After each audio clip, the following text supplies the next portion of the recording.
how was it like entering into that music industry, and how did you sort of deal with the hurdles that come with it? It was difficult Yeah, man. then, and it's difficult now. Right. Like music, it keeps shifting. Yeah. It's like when you think you got a hold of something, I'm a late bloomer when it comes to the music, and that's why I'm still doing it. I've Mhm. got so much time invested into it. It's like you don't want to let it go.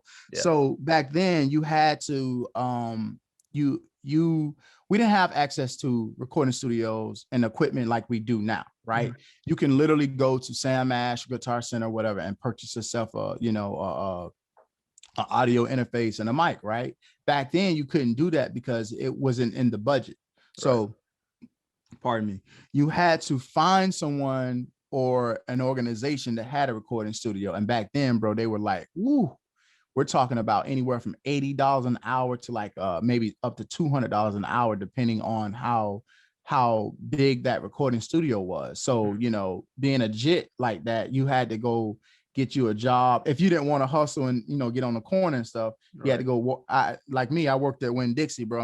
I'm not sure if you know what that is. It's a little supermarket, but it was really difficult, bro, to get in the recording studio. Right. It was extremely difficult. And then after that, bro, you like I said, I came in the game before CDs. Right. So if you wanted your music on some type of recording, you had to get it on tape. And you had like local print shops in the area, which they was extremely high as well. You want to get like you can get a quantity lower than 1,000.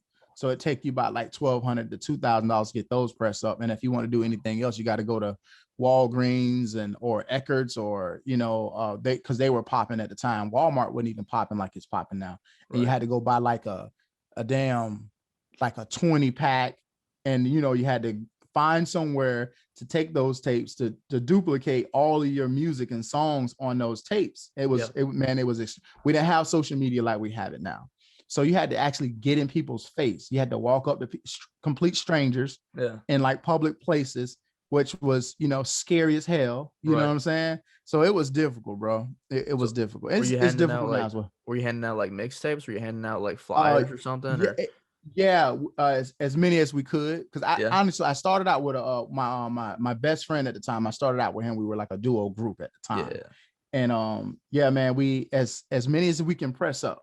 That's what we did, because like I said, it was really expensive to take a song or two of yours and duplicate that on a cassette tape.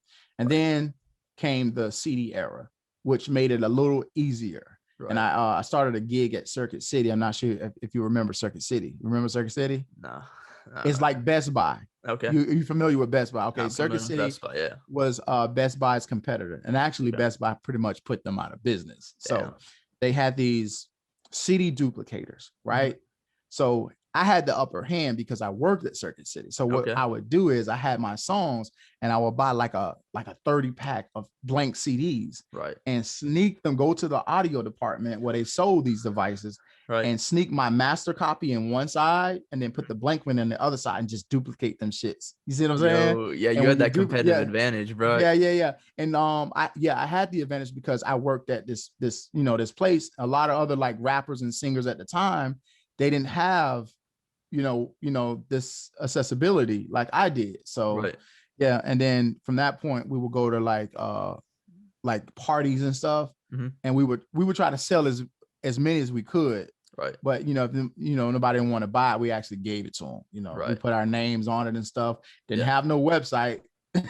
All you had was an email address, bro. So was the website, or like, was the internet popping back then? Like, it was, but you had to, like I said, man, everything back then was like hard to get a hold of because you had to know like a web designer. If you didn't know web design, we have like, what do we have? We have Wix now. We have like those open source websites. Right. You had to know somebody who knew how to code, bro, and they was going to charge you a shit ton of money. You know what I'm saying?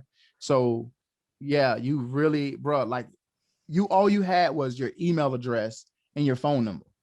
So if you wanted some type of feedback, if you wanted to like gain a fan, or you wanted somebody to with you, you had to put that type of information on the sleeve, and just hoping that somebody will call you back or email you back or whatever,